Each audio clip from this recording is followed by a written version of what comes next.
President Trump is admitting he has used AutoPen to sign certain documents. The president made those comments just hours after he announced on social media he would void the pardons issued by former President Biden to members of the January 6th committee because Trump claimed those pardons were signed with an AutoPen. So what is that? It's a mechanical device used to replicate a person's authentic signature. A lot of stuff for any president to sign. Sometimes they use the AutoPen. Here's President Trump yesterday, asked by NBC News about his own use of AutoPen. Have you yourself ever used AutoPen, sir? Yeah, only for very unimportant papers. And I don't call them unimportant. If you do letters where people write in and, they'd love to have a response, or we'll write responses, and I'll sign them whenever I can. But when I can't, I, would use an AutoPen. But to use them for what they've used them for is terrible. Yes, sir. And when you signed the CR, who are you with? Sir, I'm with NBC News. Oh, that's the same one. I don't want to talk to NBC anymore. I think you're so discredited. Doesn't like a question, discredit the source. President Biden and Obama both use an AutoPen device to sign official documents, a practice that is legally binding. That's according to a 2005 guidance from the Office of Legal Counsel at the Justice Department, commissioned by President George W. Bush. So, John, for people who've never heard of an AutoPen, and they can be forgiven for not, it's not thing we talk about a whole lot. Why is this controversial at this moment? It isn't, but those on the right tried to make it in recent days. And this is yet another example of something that emerged on the fringes of the right-wing social media that finds its way to the Oval Office. And Michael Flynn, Trump's former national security advisor, others on the fringe right started putting out this idea last week sometime that President Biden had used an AutoPen to sign these last-minute pardons that came in his last full day of office, and some came the morning of his last day in office, and therefore they would be invalid, that the pen wouldn't be have legal binding. But, Mike, we know, as Willie just read, the government has found, the Office of Legal Counsel has found that they're just fine. President Trump has used them. President Obama has used them. I remember that he also sometimes got in trouble for using the AutoPen, more for political optics reasons rather than suggesting something wasn't legally binding.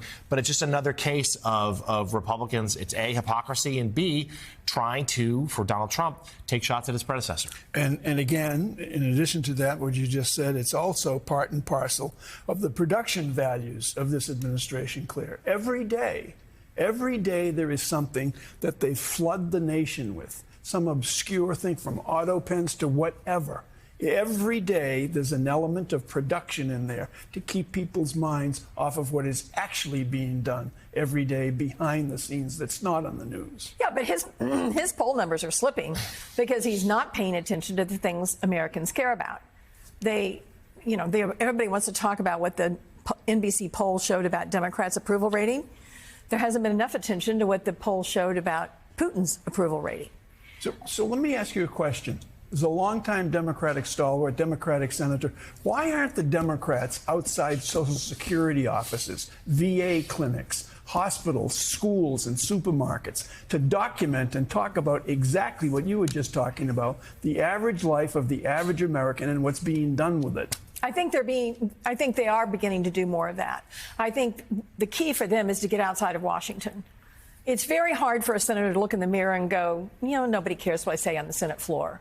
But that's kind of the truth. Giving a speech on the Senate floor typically just goes into the ether and nobody ever notices. But if you are getting on the local news, talking to somebody who can't get their Social Security figured out because the branch office is closed down and there's nobody to talk to, or if you are someone whose child is going through a cancer trial with NIH and has a chance of becoming well again, but all of a sudden that's been yanked away. Those are the stories that need to be continually put on local news, and to whatever extent you can get them on national news, great. But this idea that you're going to win the argument from Washington is not a good idea. And Donald Trump is concentrating mostly on revenge and retribution. He said he wouldn't, and that's what he's doing when he's not talking about invading Canada. And by the way, those stories are not partisan. Those are human stories Those from are human Republicans stories. and Democrats about the suffering they're enduring. By the way, even the New York Post disagrees with this move. Its latest editorial titled, "Mr. President dropped this petty push to void Biden's auto pen pardons." The Post writes, "Sorry, any such investigation isn't just beating a dead horse. It's digging the horse out of the ground and trying to saddle it. Voters want him looking forward to building that new golden age," talking about Donald Trump, "not back at old grievances. Sorry, Mr. President, relitigating any of it is a gift to the resistance, handing another stick to beat you with. And the undermining of pardons signed via robot would require fact-finding probes and court action when the new administration has bigger facts to find and larger issues to litigate." The Post continues, "Trump has enough real work to do, especially on the economy, and has the support of voters to do it. Going down this rabbit hole would be shooting himself in the foot."